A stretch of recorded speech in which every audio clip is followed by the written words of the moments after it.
Aceh Baru, Television and Radio, sajian berbeda untuk Anda.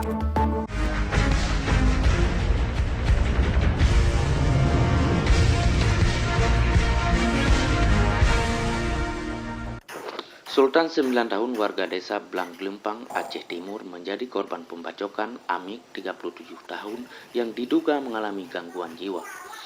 Kini korban yang mengalami luka sayatan dan patah tulang di bagian lengan dirawat di Rumah Sakit Geraha Bunda Idi Raya.